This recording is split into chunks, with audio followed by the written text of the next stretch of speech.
Many people will ask, what about the ancient accounts of a flood, such as the Epic of Gilgamesh? They say that these different accounts prove that the Bible plagiarized earlier stories. I am sometimes amused at this assertion, as the person saying them often doesn't realize that this is a case in favor of the Bible being true. And it is true that the Epic of Gilgamesh and others are very similar to the biblical account. In fact, there are quite a few more that I would like to add to the list before we get started. Legends have surfaced in hundreds of cultures throughout the world that tell of a huge, catastrophic flood that destroyed most of mankind, and that was survived only by a few individuals and animals. Although most historians who have studied this matter estimate that these legends number in the 200s, according to evolutionary geologist Robert Sosh, quote, Noah is but one tale in a worldwide collection of at least 500 flood myths, which are the most widespread of all ancient myths and therefore can be considered among the oldest. Sosh went on to observe, narratives of a mass inundation are found all over the world. Stories of a great deluge are found on every inhabited continent and among a great many different language and culture groups. Over a century ago, the famous Canadian geologist Sir William Dawson wrote about how the record of the flood, quote, is preserved in some of the oldest historical documents of several distinct races of men, and is indirectly corroborated by the whole tenor of the early history of most of the civilized races. Legends have been reported from nations such as China, Babylon, Mexico, Egypt, Sudan, Syria, Persia, India, Norway, Wales, Ireland, Indonesia, Romania, etc., composing a list that could go on for many pages. Although the vast number of such legends is surprising, the similarity between much of their content is equally amazing.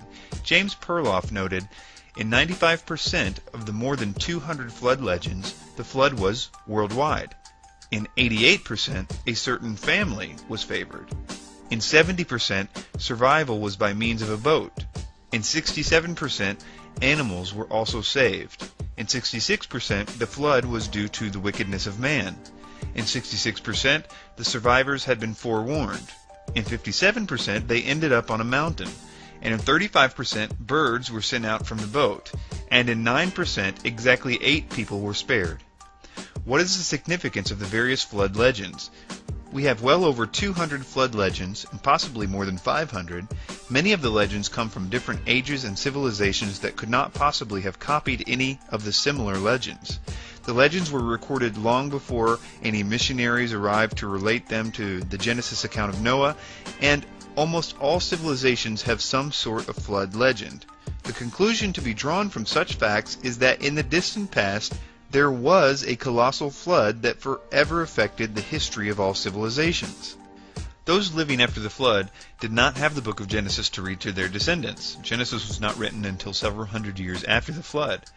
The account of the flood was passed on from one generation to the next. Many parents and grandparents told their children and grandchildren about the huge ark, the animals, the devastating flood, long before the Genesis record ever existed. Alfred Rehwinkel wrote, traditions similar to this record are found among nearly all the nations and tribes of the human race, and this is as one would expect it to be. If that awful world catastrophe, as described in the Bible, actually happened, the existence of the flood traditions among the widely separated and primitive people is just what is to be expected. After the cultural trappings are stripped away from the kernel of truth in the various stories, there is almost complete agreement among practically all flood accounts. A universal destruction by water of the human race and all other living things occurred. B, an ark or boat was provided as the means of escape for some. And C, a seed of mankind was provided to perpetuate humanity. As Foreman Curley once observed, these traditions agree in too many vital points not to have originated from the same factual event.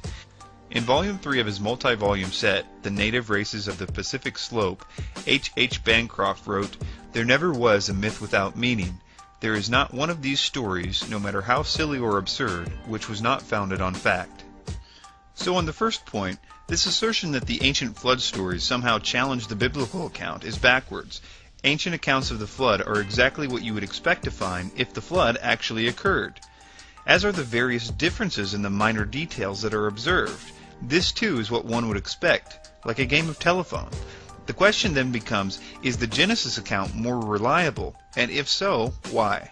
On the second point, I would like to address the issue of borrowing, since some claim that the accounts can be demonstrated to be written down before the book of Genesis, and that there is a chance that the writer of Genesis could have known about the Epic of Gilgamesh or another account and simply plagiarized it.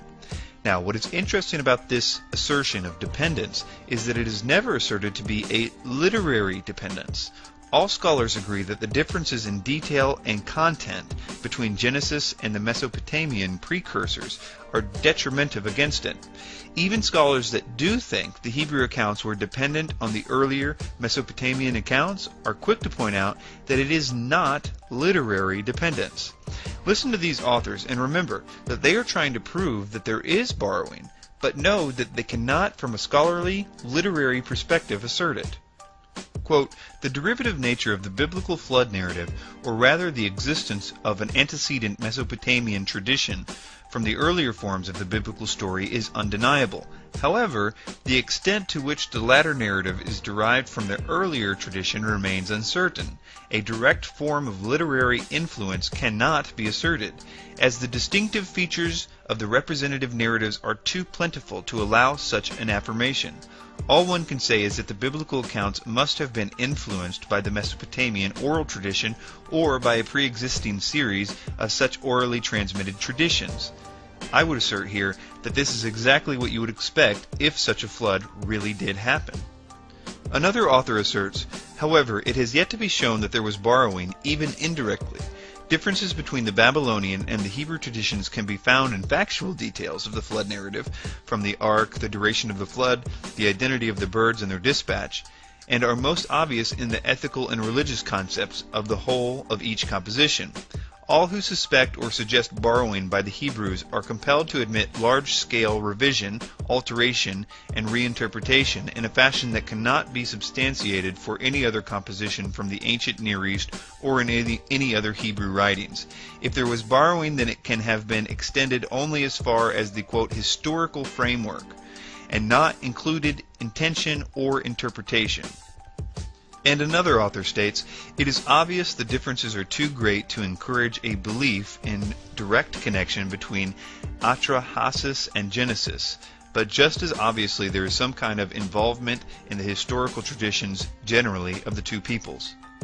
So basically, from a scholarly, literary perspective, there was no borrowing that can be demonstrated, and even the skeptics know this. For a very extensive scientific examination on the details of this assertion, please click on the description section of this video, where I will link some relevant information. Now to the final point, which is, if there are many accounts of this event from all over the world, why should we consider the one in Genesis to be more reliable from a historical perspective? And while there is a debate on which ones came first, we will assume, for the sake of argument, that the Mesopotamian accounts were first. The Epic of Gilgamesh and the biblical account of Noah's flood have a lot of similarities.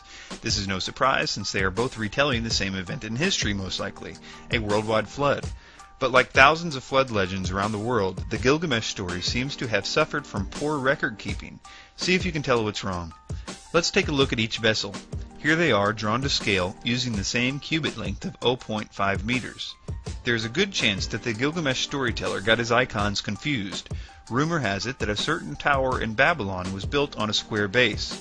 Yet some modern scholars want you to think that the Noah story grew out of the Babylonian mess-ups like this. The breadth-to-depth ratio is famous, of course. Everyone knows that 1.67 BD works very well and is quite normal for a cargo ship. This is an important factor for roll stability, but also has a bearing on the seakeeping. Increasing the width will provide even more stability, but at a cost. Roll accelerations can increase to uncomfortable and even dangerous levels. The length-to-depth ratio dominates the strength properties of the hull. Too long and shallow and the ship might break in half, due to the bending applied by the waves. The KRISO-based study indicated that 30 centimeter or 12 inches timber hull and a 40 centimeter structure would be sufficient for waves up to 30 meters high, which is a significant wave height. Noah's Ark has a very good proportion for a ship. Naval architects at the world-class KRISO facility conducted a study on Noah's Ark and found the vessel's proportions to be nearly optimal. The 6-to-1 length to breadth ratio is a little wider than today's vessels designed to move forward quickly, but it provides increased stability for a drifting vessel. A longer vessel has disadvantages for stability and seakeeping, as the U.S. Navy discovered. There is another factor that gives us confidence that the biblical account is historically reliable, namely its track record. It is my belief that God anticipated man asking, "How do we know if this book is from God? Why should we trust it?" And God basically decided to validate it by doing something that only God would be able to do. That is, write the history of the world in advance, and never get a single detail wrong. That's right, and you might not hear this statistic from skeptics, because they tend not to talk about it. But the Bible was about 25% prophecy at the time that it was written, and they were very specific prophecies about people, places, wars, empires that would come and how they would fall, even specific names. This book claims to be the Word of God, and then it goes on to prove it. So, when asking if it can be trusted, I would ask you to challenge these claims. Thank you for your time.